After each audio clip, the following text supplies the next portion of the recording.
I wanted to do this because I just love houses, and I actually built the house in the Hudson Valley. So that's the house I built. We moved in there last summer, so went through the whole process of building a very modern house. Obviously very different from the houses that you probably represent, but I like houses and I like furniture, so here I am. Hi, so I'm the president of Capacity Interactive, a company I started 10 years ago in my living room in New York City. I guess it was my living room, dining room, and kitchen, because it was a very small New York City apartment.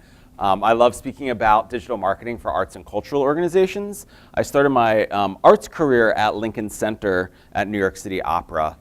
So my background is from the corporate world, where I worked in management consulting, but I also have spent a lot of my career working at arts and cultural organizations with the goal of driving attendance, participation, and membership using digital tools. And ultimately, that all leads to fundraising.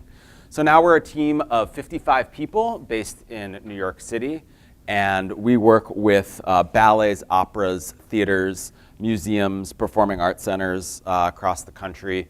I would say museums is probably the most similar to the world we're talking about today, but it's all really about how do you have great, exciting program? How do you use marketing to get that to people? How do you get them excited about what you're doing, to come back, to evangelize for you, and ultimately build that family so you have more donors? And that's a virtuous cycle of marketing and fundraising and outreach and programming all working together.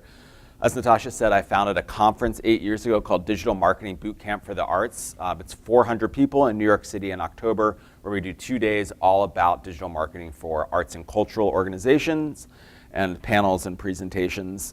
We also have, if you're interested, a series of free webinars. Every month we do webinars on analytics and A/B testing and search engine optimization and Google AdWords, all the digital tools to have skill building for outreach for arts organizations. And what I'm most proud of the last 2 years, my company won Crain's Best Places to Work in New York City. A big focus on treating people really well. I think everything we do, data is nothing without people. So it's really about people and building human relationships, and so much about marketing and fundraising is about connecting and building relationships and never forgetting that. I also started a podcast called See Eye to Eye, where every 2 weeks we publish podcasts about arts leadership and marketing and fundraising.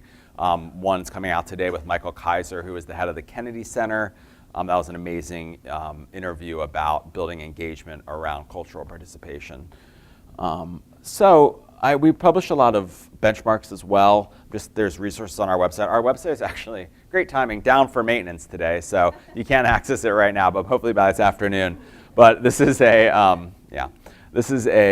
study we did, a couple studies around benchmarking, so benchmarking of how organizations are using digital tools. We also did a study recently where we interviewed 27,000 people who have recently attended cultural events to understand their media consumption habits. So understanding how much time they spend on social media, how much time are they reading the newspaper? Is that impactful in their cultural participation? And so that white paper is on our website as well, and I'm going to draw for some of those slides today. And so I'll give you an opportunity if you want us to text you all of those resources, and I'll show this again at the end, but you can text the word Talk Nerdy to me to 797979, and we will send you all of those resources. Okay, so what I want to talk about today is digital priorities, and it is very easy to get distracted by buzzwords and shiny objects and people telling you all the great social new tools you need to be on, and what should we be doing on LinkedIn, and what should we be doing on Pinterest, and what should we be doing here and there. And really this is about focusing, because I imagine most of you are from organizations with very small staffs, maybe a marketing staff of one, maybe an entire staff of one. So you may not be able to do all of these things, and I'm here to tell you that's okay. And there are a few things that you can really focus on that I think are fundamental for having a successful digital outreach strategy. And so today, we're going to talk about just 4, because this is a very short presentation. We're going to talk about mobile, social storytelling, video, and search. But first, permission marketing, which is one of my favorite topics. Does anyone know who Seth Godin is? He's a blogger, entrepreneur, marketer. He wrote a book in 1999 called Permission Marketing. And once I read that book, it really fundamentally changed how I think about marketing. And 1999 was the year the TiVo came out. And before 1999, the media networks, the newspapers, were really in control of marketing messages. So if you were an advertiser and you wanted to reach a consumer, you had to take an ad out or you had to buy a commercial. And what that was essentially was interrupting people who were consuming media. So if you were reading the newspaper, you would see a full-page ad, or if you were listening or watching the news, if you wanted to watch the next segment, you had to watch the 30-second commercial. When the TiVo came out, that gave the power to the consumer, where they could now control how they were consuming commercial messages. And that same technology manifested for radio with like Spotify and Pandora, where you can pay a little bit of money and you're no longer beholden to commercial interruptions. And email is about who can be in your inbox, or social media, for the most part, is curating what's in your newsfeed. So now we're in a situation in the 21st century where marketing has changed away from one of interruption to one of building permission. And so good marketers build permission with their prospects, and good fundraisers build permission with their prospects. And you respect that permission in how you communicate with people.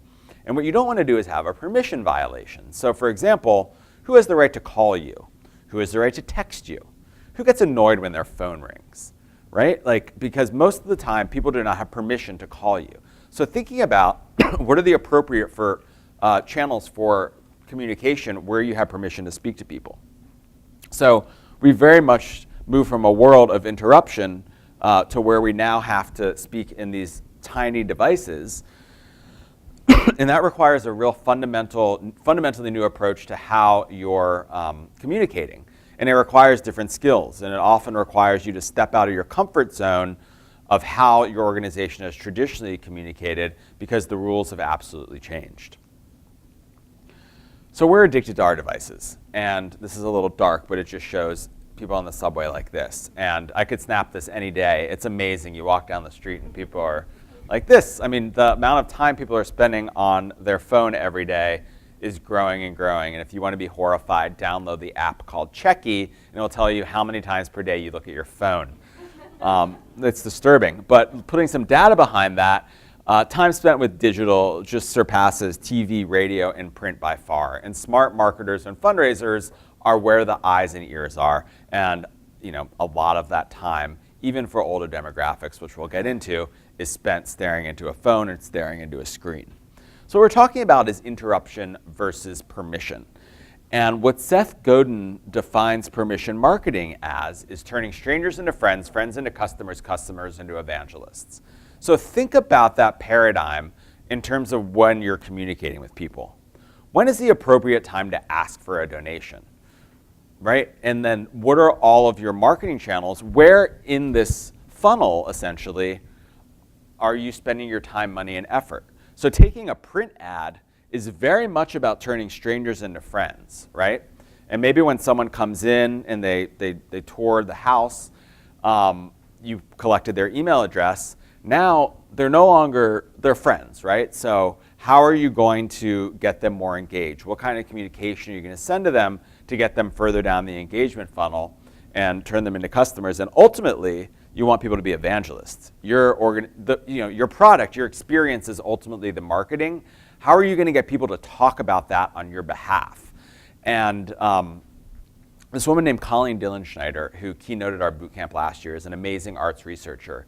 And she did a study, and I won't get into the details of it, but basically the finding was what people say about you is 12.8 times more important than what you say about yourself.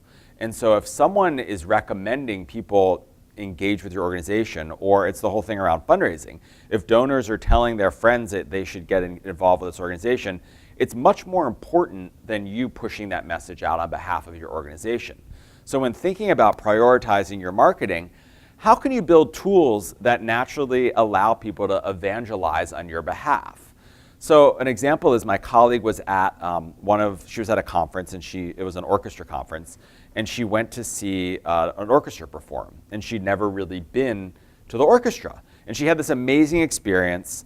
She was shocked that the conductor speaks to the audience, and she really loved this experience. And after the concert, she took out Facebook put in the name of the organization in Facebook, and was looking for a video or some sort of image that represented the experience that she just had, there was nothing there. And so ultimately she had to share a text post. And we all know in social media, sending text without images does not go very far. So an example of building evangelism is creating the tools in the content to allow people to evangelize on your behalf. That's really, really important. I could talk about this slide for the whole time, but I want to keep moving. In a context of digital marketing, the permission marketing framework extends as follows. It's really about creating content. Is that video of that concert, or that video of your house, or a gorgeous sunset over your property, or people having an amazing experience there. You have to put that content out in the world. In taking that time, money, and effort you used to spend making print ads or interrupting people needs to be moved to a world of creating content that allow people to share and learn about what you're doing. And if you make great content, people will raise their hands and say, I'm interested in what you're doing. I'm going to join your email list. I'm going to join you on social media. I'm going to go to your website. And then you have to think about the next step is permission-based communications and storytelling. And so I think marketers really treat email as a sales vehicle, but email is a really opportunity to engage people, to share content, to not just be about sell, sell, sell, buy, buy, buy. Same with your social media. How can you put out content that's going to engage people, that people are, if someone knows about something, if there's a direct correlation of learning about it educationally to participating. In fact, there was a study done by an agency in New York around almond milk where they did A/B testing of a group, and people that were exposed to articles or videos or infographics about almond milk were 113 times more likely to purchase almond milk in the next 30 days. So if you think about your marketing as that, right? The people who come to your houses are curious, they're smart, they love, they love architecture, they love, they're really passionate about this. So how can you put content out there that's going to engage them? Not thinking about it as an ad, but thinking about it as an opportunity to learn. And then, then someone buys a ticket or makes a donation, has a great experience, and that continues. So I want to talk about mobile. And we're now in a world where half of US households are Amazon Prime subscribers. And I put that up there because the expectation for what you can do on your phone is higher than it's ever been. Where I can press one button and have a car show up, or I could press one button and have basically any product in the world delivered to my doorstep, unfortunately has shifted the expectations for what consumers expect when they come to your mobile website. Mobile commerce is almost 1/3 of all e-commerce and growing rapidly. So for a while, people were saying, oh, no one wants to buy a museum ticket on a phone, or no one wants to buy a theater ticket on a phone. That's simply not true anymore. You can pretty much buy anything on your phone and buy it pretty seamlessly. And so this is unfortunate, but true. You really need to invest in your mobile website, and you need to make it very easy for people to engage with you on mobile. And 62% of smartphone users have made a purchase online using their mobile device in the last 6 months, and that's only growing. We're now in a mobile-first world, which means there are more mobile visits across the world than there are in desktop visits. And so we really want to take a mobile-first approach to investing in our web infrastructure. The problem with that is still conversions, meaning the number of purchases made on desktop over the number of visits. So that ratio of purchases to visits is much higher on desktop. And I think that's for a number of reasons. One, many organizations have not designed well for mobile to make it easy to transact. But two, mobile is very much a research vehicle. And Google talks about being there in moments that matter. So when people have a question, the first thing they're going to go to is their phone to ask a question. And if you're not there to answer that question in moments that matter, it affects someone's ability to purchase or engage with you down the road. So mobile is really the tip of the iceberg. And if you have a bad mobile experience, not only does it decrease the number of conversions on your mobile site, it decreases the interactions and conversions in the future on the desktop site. Because if people are starting with mobile to do their research, but ultimately transacting on a desktop, if you're not there to answer that initial inquiry, you're going to lose out down the road. So 65% of transactions start on a mobile and end somewhere else, right? It's this idea of a multi-device world that we're living in.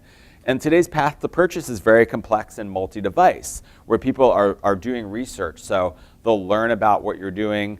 They'll come, on their phone. They may come back to do research on their tablet. They'll text their friend and pick a day to come, and then they'll, go back for hours and directions on their desktop or on their phone again. So we find that there's many touch points before a visit or a purchase of a cultural experience. And mobile speed is critical. It's not just about being able to find what you're putting out there, but making it very quick. And people expect answers very fast on their mobile phone or on their mobile device. More than half of mobile users abandon sites that take longer than 3 seconds to load. For every 1 second in page load time, conversions, meaning purchases or whatever you're trying to get people to do, can fall by up to 20%. And mobile sites that loaded in 5 seconds earn almost double the revenue of sites that took 19 seconds to load. So this resource here, you could just Google, literally the word Google and then mobile speed test. Put your website URL in there, and it will give you some steps to make your site faster that you can send to your developers. Just little things that can make the site load a lot quicker. And now Google is taking mobile speed very much into their algorithm. And so if your site is very slow to load, it's going to hurt your SEO, your search engine optimization, and how you appear in Google. And so if you can speed that up, that's only a good thing. And it's also going to help with how you appear on and how likely Facebook and other social networks are to feature your content. What it's about is making it easy in moments that matter. So, a phone is not a mini computer. It's a separate experience that requires different designs. And I love this from, I pretty much if someone doesn't let me use PayPal or Apple Pay now in one click, I really sort of move on. It's my expectation now that I can use these third-party things. I don't want to spend the time putting in my address and my credit card number and everything else. I feel like many consumers are past that, and it has to be easy to transact. This is from the ACLU. Every time I hear a piece of news out of the White House that fills me with rage, I can just click that button and in 2 clicks donate to the ACLU with PayPal. So mobile is not a mini PC. It requires a completely separate design experience and making it easy for users to put their information there. And this is from Ailey. So this is an example. Use same address for billing. Yes, that just saved me 6 different steps of having to add my information.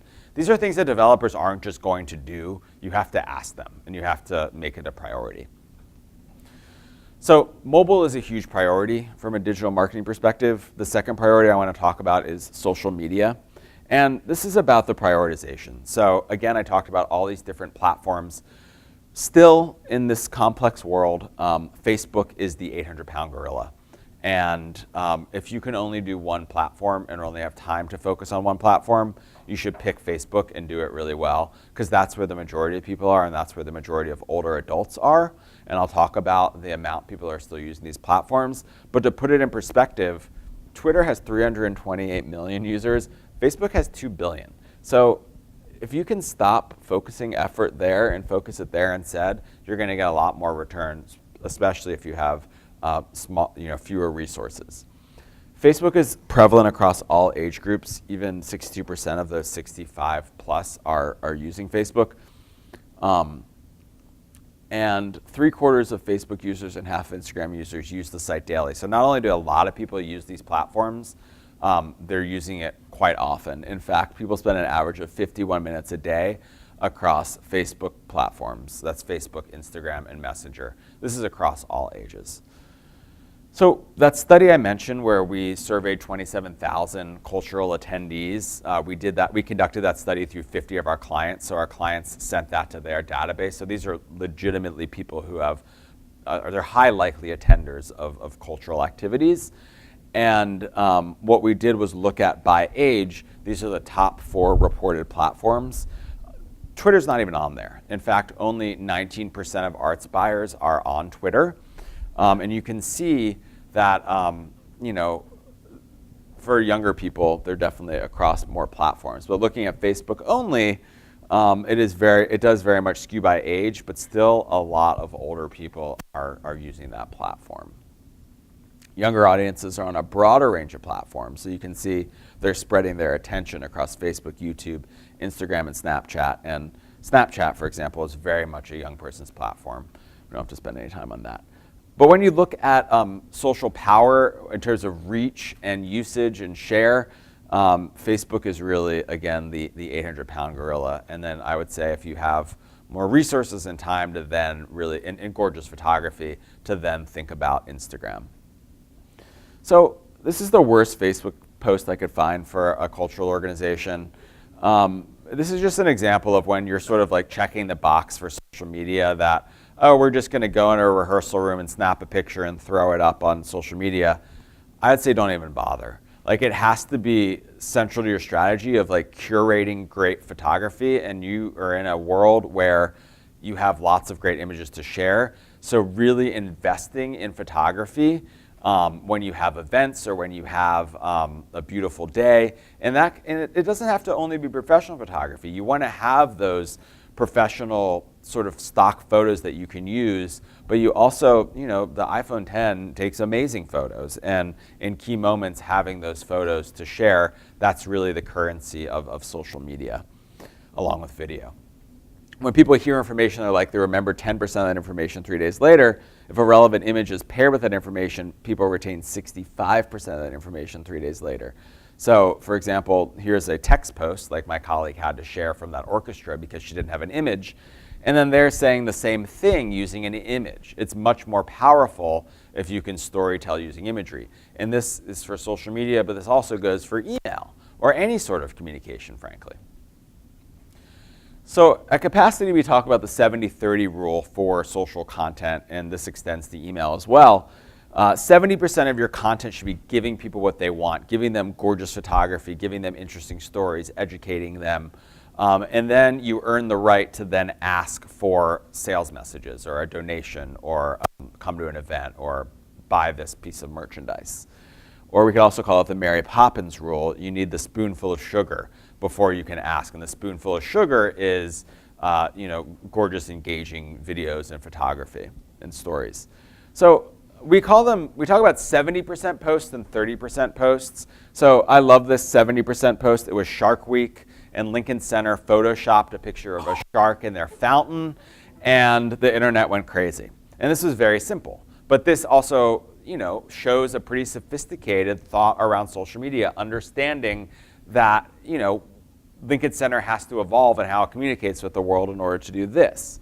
Seattle Opera is a very classical art form, is very good with these 70% posts where they, baklava. And the engagement on this was shared 1,500 times. Goodman Theater, they have this stage manager pickup lines. And this is probably the best example for a house. This is Wave Hill. It's a garden in the Bronx. And their 70% posts are just posting pictures of gorgeous plants and photography. And they do that really well, and it gets all sorts of engagement. Who here is actively posting on Instagram, their organization? Yeah, and having really good engagement. People are loving it. I mean, that seems like for houses, that seems like a really natural place to really grow a following and grow an engagement. When you're thinking about 70% posts, and the 70% posts tend to be harder for marketers, the sales messages are easy, right? Here's a picture, buy now, donate now, give me this. But what you want to do is find the social sweet spot where what's happening in the world is sort of tied into what's happening in your organization. I can give you some examples, like the 92Y on the day of Pride or the month of Pride, posting that logo, or the New Jersey Symphony on July 4th, saying having a perfect fourth. So where can you tie into what's going on in the world using your content? That's going to get much better engagement. So Jazz at Lincoln Center, during Halloween, they made candy wrappers based on jazz artists. And if you're a dance theater of Harlem or a dance company with gorgeous dancers, it's as simple as posting a photo of a gorgeous dancer and Motivation Monday. So if you are doing digital advertising and have done this social strategy really well, Facebook and Instagram are probably the most powerful advertising platform ever invented in the history of the world. And if you have set up your audiences granularly and could target people based on their engagement on your website or engagement with your content, and then serving them posts and then measuring if that they're coming or engaging. And I realize a lot of tickets are not always purchased online for attractions, but you want to measure against coming to like an hours and admissions page and finding proxy conversions. My point of this is a very, very powerful tool where you can invest a little bit of money and usually return a lot. And this is for the New Victory Theater. For Alvin Ailey American Dance Theater, this is done at scale. And this is not, even this is an older campaign.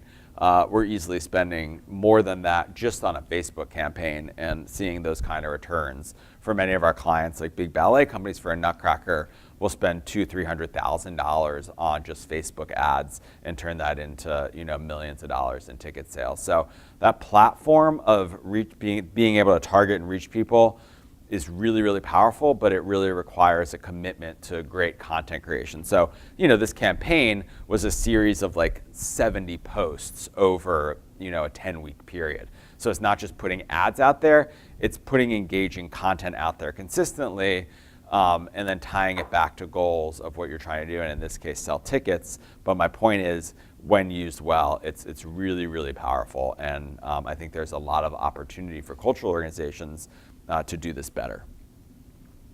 I think there's also an opportunity to invest a lot more in content creation.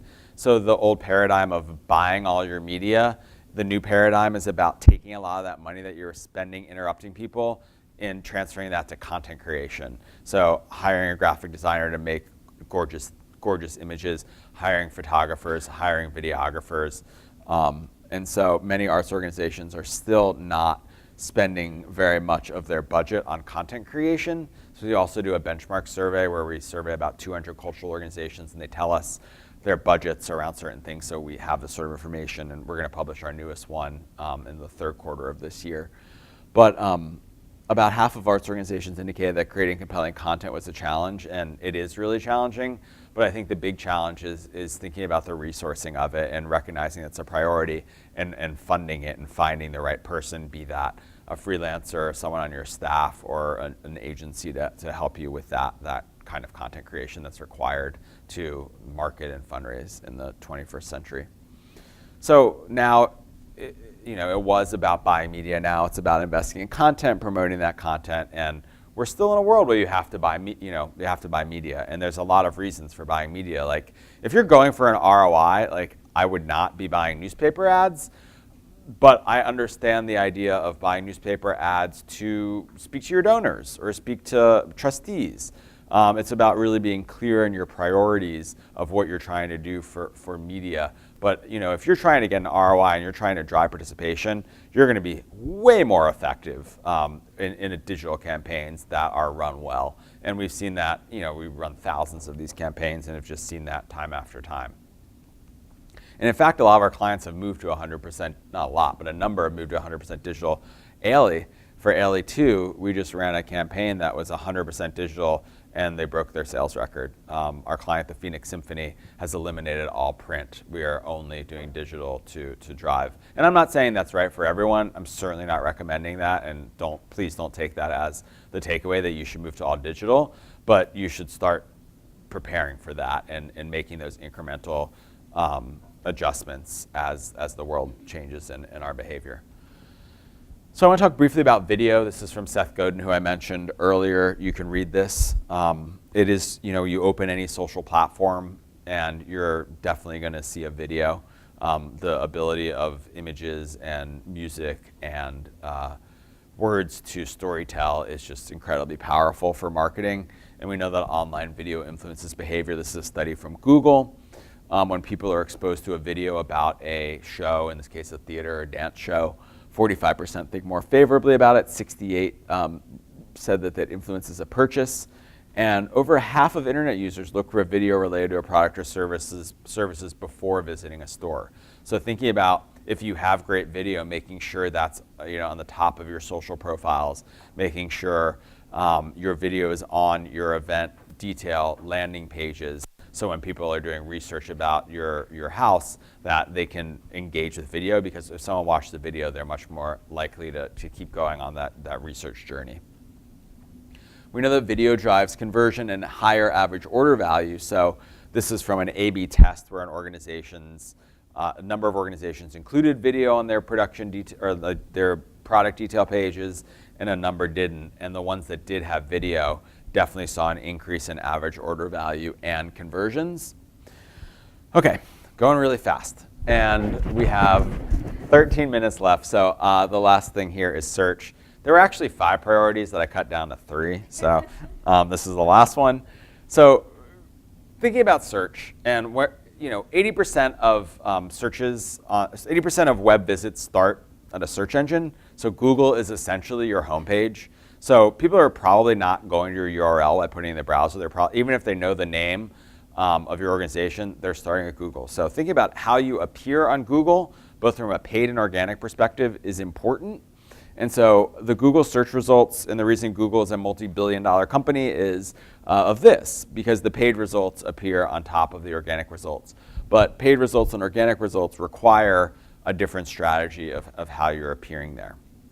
And again, all of this really varies by the size and your budget. So, you can, I'm not saying take all your money and put it into paid search, but there may be ways that you could think about that, or ways to improve your organic search listing that isn't going to be a big investment, but is going to have a big impact for you.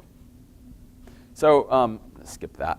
The way Google works is, think about branded keywords and non-branded keywords. So a non-branded keyword would be dance performance or architecture tour. A branded keyword would be Alvin Ailey American Dance Theater or New York City Ballet or the Glass House, right? So thinking about,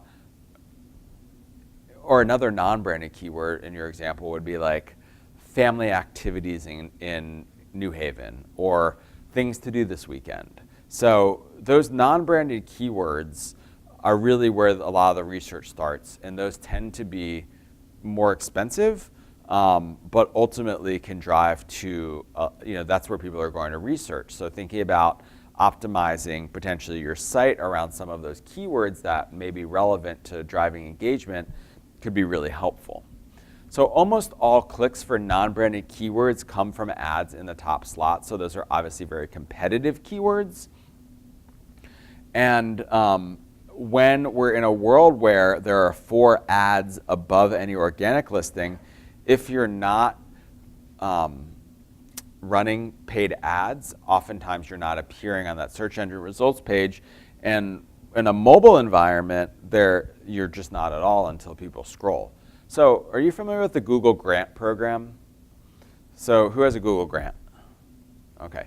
So if you're a 501c3 in the United States and in some other countries, you can apply for $10,000 per month in free Google AdWords through Google Nonprofits. It's pretty easy to apply, and as long as you qualify, there's no reason you shouldn't get it.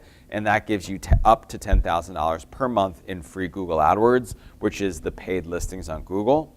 And that's kind of it's a complex program and requires some setup up front. But if you can get that secured and set up, there is opportunities for you to appear in the search listing for free. So I won't get too into that, but just want to put that idea in your heads that may be worth looking into. 87% of smartphone owners turn to search first in a moment of need. We talked about being there in moments that matter. This is really a powerful statistic. 77% of people who use a search engine in their research end up buying tickets to a performance. So this is specifically in the performing arts. But what this is saying is search is a huge driver of intent. And if if someone is searching for something that is related to your organization, there is a very high likelihood that they're going to take the next step and engage somehow. So harnessing this information to either increase the performance of your search or do other sort of digital advertising is really important. So using search intent ads, for example, to trigger banners. So if someone is searching for keywords that are relevant to your organization, making sure your site is set up or your infrastructure is set up to trigger banner ads wherever someone goes on the web because they've indicated an interest through their search behavior. And search is growing. This is the theater and tickets category. There's an 11% growth, so it is getting more competitive in that space. I'm going to skip that too for time. But thinking about your search, both organic and paid, this is sort of the non-branded, branded paradigm of like top of funnel searches would be someone doing research. Then there's like middle of funnel searches and bottom of funnel searches. And one person throughout their user journey can do all of those things. So a top of funnel search would be things to, like I said, things to do this weekend in Connecticut. A middle funnel search would be something more like house tour or cultural activity near me, which is sort of top to middle. And then, once they know where they're going to go, using the branded keyword of the name of your organization. So making sure you have coverage and are thinking about how your organization comes up in all of those scenarios, both from a paid and organic perspective, is really important. So, said a lot. We talked about these things, and I didn't mention banner ads, and banner ads is sort of the go-to thing people think about when it comes to digital advertising. I'd say think about banner ads as very secondary or even tertiary. I think getting your search in order and your social storytelling is much more important than banners, particularly for acquisition. We've run a lot of these campaigns, and the cost to acquire new people using banner ads is way higher than search or social. I think banners have their place once someone is already engaged. So something like remarketing, meaning someone comes to your site and then they start seeing banner ads, is a good use of your money. But using banner ads to drive new people or direct buying through like newspapers or radio, websites near you is an absolute waste of money.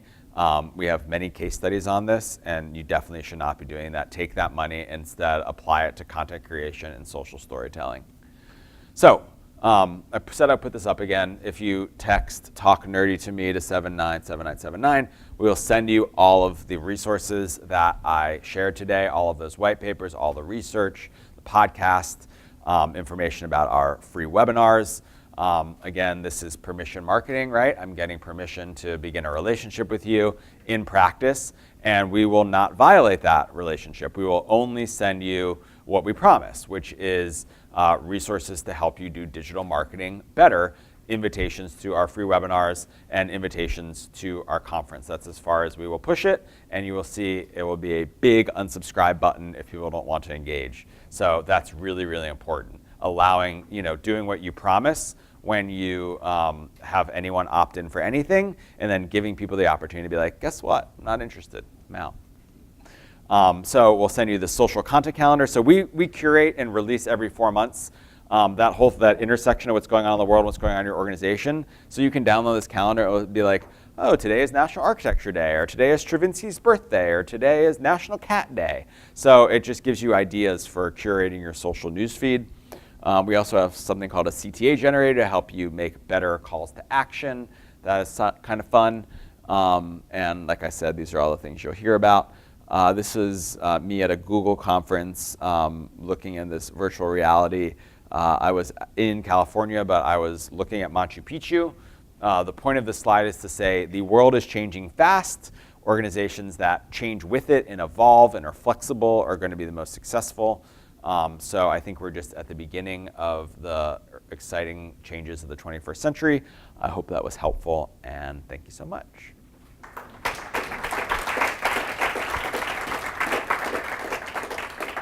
I didn't overwhelm you completely. We have 4 minutes for questions. Yeah. Can you say something about Instagram and how that relates to, for a technologically primitive person? Sure. How it relates to Facebook? Sure. That's the two things. Yep. So Instagram was its own company, and Facebook acquired it. So Facebook bought Instagram. And so when Facebook bought Instagram, what they spent over a year doing was building their ad-serving technology into Instagram. And so they saw eyeballs were moving to Instagram, and now Instagram has 800 million and growing users. And so it's a really, a lot of people have shifted their attention to spending a lot of time on Instagram. And so organically on Instagram, meaning non-paid as a business, you can post and get reach. But you can also use Facebook's Ad Manager, which is the ad serving tool that Facebook built for Facebook, to also serve ads in Instagram. And that tool is so sophisticated and powerful, it allows you to target people both in Facebook and Instagram for many, many ways. You can target people based on interests, geography, if they've been to your website before, what they did on your website. You can upload your email list and match that to Instagram and Facebook profiles. So those ads that you see in Instagram, you may notice they're very heavily targeted to your interests. It's because of that powerful back-end Facebook Ads Manager. So you want to think about how you can create organic content, but also use potentially ads on Instagram as well. Does that make sense? Yeah. Sure. Great presentation, thanks. Thank you. I'm really delighted to say that my historic house museum is finally rolling out its first ever full logo and brand website. It's all happening now, and we're really elevating our communications there to get the staff person. However, like a lot of people in the room, I suspect we have advanced reservations. We take very small groups of people. We cannot just come to my arts organization and have a self-proved experience. So can you talk a little, if you have experience in this, about while you're elevating your communications and engagement and sticking in people's minds, also tempering that with realities about the experience, I guess. Right. Eric, So, can you repeat the question? Yes. Because it won't be on. yep. So the question is around if you have time ticketing and a limited number of people you can accept, how does this all relate? And my question back to you is, are you always sold out? Is it that situation where basically you have so much interest that you're always full? That's tricky to answer. It's yes and no. It depends on the timing that we offer programs. Right. I'd say we're closer to than not, I guess. Well, that's an amazing problem to have and not one I hear very often, so congratulations. So I think what you could use your digital for is to fill the times that are more tricky, and by having more engagement, thinking about only like 20% of their tickets are bought online. And so, when we're reporting on the success of their campaigns, it's very much undervaluing the efforts because we have to use proxy conversions, like saying, okay, well, someone went to an hours and admissions page, so they're likely to come, but there's also not an opportunity for capturing information. So that's another huge advantage you have by people signing up in advance, is you can capture all their information. So when thinking of that, I would say it's actually a great advantage because you're getting people to your website, you're capturing their information, you can measure the results of your outreach campaigns. And I'd say if there's a line out the door and a waiting list, that's just a great thing for you. But I think the question that you have in that case is then, how do you then use that information you're collecting to get people to the next level, right? Like so when someone's come, when they've come. We're doing with a lot of our ballet companies, if someone comes see a show, the next day on their social news feed, we'll just give them interesting content, and the goal of that campaign is for them to share it. So, if you're capturing and everyone who's going there, that's a really cool campaign. Or then when is the appropriate, so for example, another example is with museums. A lot of our museum clients do free, the ICA in Boston does this free Friday performance on the waterfront there, and we've got them, they're sending photographers, and they have these awesome bands and gorgeous photography, and people are showing up. We're doing campaigns to get people to that free event, and we're finding that within the next 30 days, people are buying memberships who are exposed to those first Friday ads. So it's a free event, but ultimately they're buying memberships. So I would say it's really important to build a measurement infrastructure to understand all the things people are doing on your site. So once they've come and purchased, you can then see what they're doing next, which can make your campaigns more sophisticated and segmented. All right, we are at time. I will stick around if you have individual questions, but thank you again.